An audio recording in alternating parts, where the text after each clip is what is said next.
Sa kabila ng mataas na bilang ng mga namamataya dahil sa rabies o kagat ng hayop sa Pilipinas, nababahala ang Barangay Bagong Ilog sa pagdami ng mga nabibiktima ng rabies.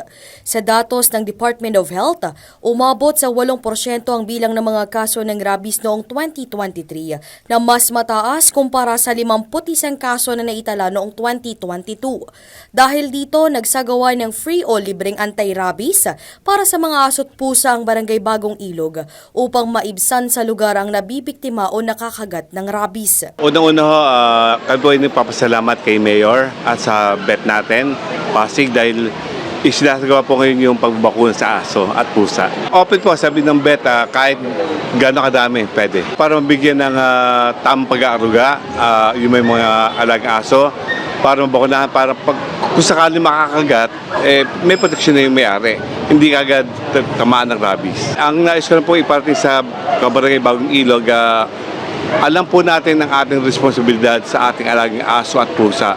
Huwag po natin hayaan na nakakalat sa kalsada dahil sa mga dating na araw, meron po kaming ipatutupad na bawal po ang mga may-ari ng aso at pusa na pakalat-kalat sa Barangay Bagong Ilog. Target ng Barangay Bagong Ilog na maserbisyohan ng 300 residente upang mas mabawasan ang bilang ng mga kaso ng rabies sa bansa. Hindi lamang anti-rabies ang kanilang isinagawa, kundi maging ang RFID microchipping para sa mga alagang hayop. Na-expect po namin na 300 po ang mabibigyan ng vaccine. Ang Bagong Ilog Barangay Health Office po ay katuwang po ng ating pong Barangay Council sa pamumuno ng ating puting Kapitan Bing Abis sa pagpapatupad po ng mga programang pangkalusugan.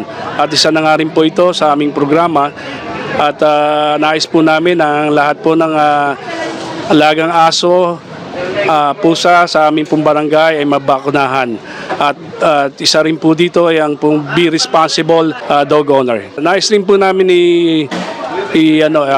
sabihin sa ating pong mga kabarangay na hindi lang po ito mga programa ng ating pong Barangay Health Office.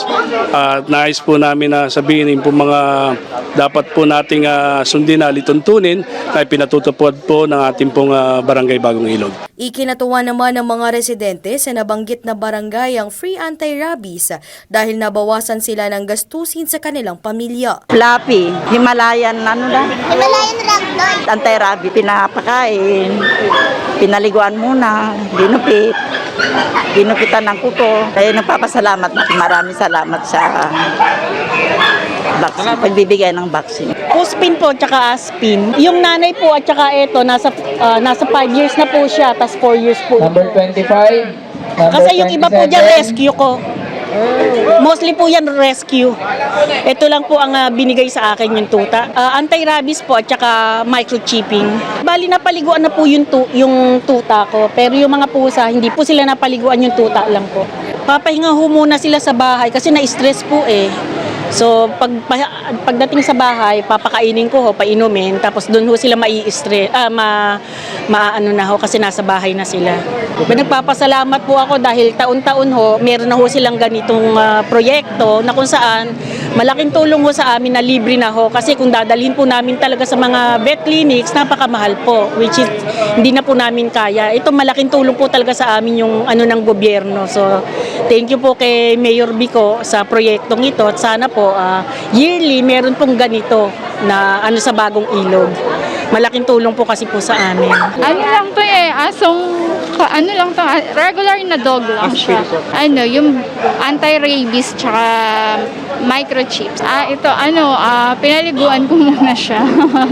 Okay naman siya. Tahimik pa rin.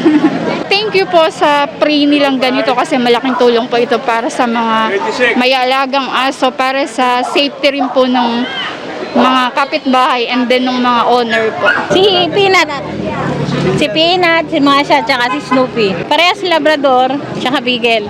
Tsaka 2 years. 2 years na to? 2 years tsaka 4 months. RF, ID, tsaka anti-rabies. Pinaliguan po muna namin. Kasi after nun, hindi na sila pwedeng paliguan. Struggle, nagbiwi.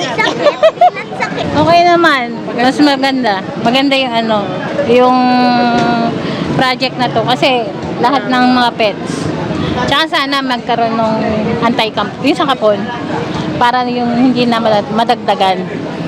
Kasi mas maganda rin yun. Keep up the good work. Maraming salamat. Then, lahat naman sumusuporta eh.